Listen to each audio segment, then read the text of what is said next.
అదే RTV app వార్తల్ని క్షణాల్లో చదివే అవకాశం ఉంటుంది. ఒక న్యూస్ పేపర్, ఒక టెలివిజన్ ఛానల్ మీ చేతుల్లో ఎప్పుడూ ఉంటాయి. BRS party MLC Kalvakuntla Kavitha గారిని బీఆర్ఎస్ పార్టీ నుంచి సస్పెండ్ చేయడాన్ని బీఆర్ఎస్ పార్టీ కార్యకర్తగా మేమందరం కూడా స్వాగతిస్తూ ఉన్నాం. ఎందుకంటే పార్టీకి వ్యతిరేకంగా ఎవరు పనిచేసినా ఉపేక్షించలేదని చెప్పేసి మరోసారి రుజువైంది. ఎందుకంటే మాజీ ముఖ్యమంత్రి వర్యులు కేసీఆర్ గారు, అదేవిధంగా బీఆర్ఎస్ పార్టీ వ్యవస్థాపక అధ్యక్షులు ఈ విషయంలో చిత్తశుద్ధి చూపినట్టు మాకు అనిపిస్తూ ఉంది. ఎందుకంటే ఈరోజు సస్పెండ్ చేసినటువంటి ఎవరైతే ఉన్నారో కవిత గారు, వాళ్ళు స్వయాన వాళ్ళ కూతురు ఈ విషయంలో దేశవ్యాప్తంగా ఈ విషయంలో హర్షం వ్యక్తం చేస్తూ ఉన్నారు.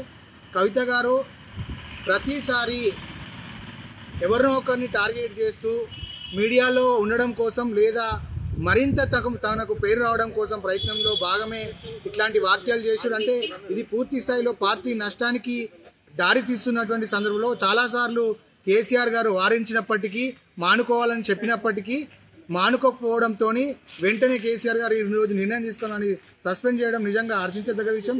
భవిష్యత్తులో కూడా ఇప్పటికైనా బీఆర్ఎస్ పార్టీలో ఎవరైనా బీజేపీ, కాంగ్రెస్ పార్టీ కోవట్లు ఎవరైనా ఉంటే తమ వైఖరిని మార్చుకొని పార్టీ చెప్పినటువంటి నియమ నిబంధనలు, పార్టీ చెప్పినటువంటి కార్యక్రమాలను తూచా తప్పకుండా అమలు చేస్తూ పార్టీని బలోపేతం కోసం ప్రయత్నం చేయాలని చెప్పేసి కోరుతా ఉన్నాం. అదేవిధంగా ఇప్పటికే ఆమె మీద అనేకమైన ఆరోపణలు ఉన్నాయి. ఫస్ట్ ఆరోపణల్లో నుంచి బయటకు రావడానికి కోసం మీరు ప్రయత్నం చేయండి. దయచేసి మీ ఇంటి పేరు కల్వకుంట్ల కవిత కల్వకుంట్ల అని చెప్పి ఉంది కదా, దయచేసి వెంటనే ఆ కల్వకుంట్ల ఇంటి పేరుని తొలగించి మీరు ఎవరినైతే వివాహం చేసుకున్నారో వాళ్ళ ఇంటి పేరుని పెట్టుకొని ముందుకు పోవాలని చెప్పేసి మేము ఈ సందర్భంగా కవితక్క గారిని విజ్ఞప్తి చేస్తాం. గత కొన్ని రోజులుగా ఎమ్మెల్సీ కల్వకుంట్ల కవిత గారు పార్టీ పట్ల ఎన్నో అంచిత వ్యాఖ్యలు చేస్తూ పార్టీకి నష్టం కలిగించే విధంగా వ్యవహరిస్తున్న తీరు చాలా బాధాకరం.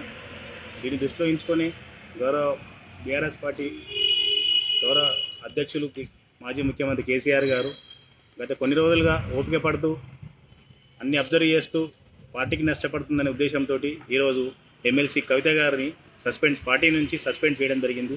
కన్న కూతురైనా సరే పార్టీ క్రమశిక్షణ సాహిత్యంగా చర్యలో భాగంగా క్రమశిక్షణ గీత దాటి ప్రవర్తిస్తే ఎవరైనా తప్పదని గతంలో కేసీఆర్ గారు ఎంతోమందిని ఇలా చేసినారు. మరి పలుమార్లు ఎన్నోసార్లు హెచ్చరించినా కూడా ఇలాంటి సంఘటనలు చోటు చేసుకోవడం చాలా దురదృష్టకరం.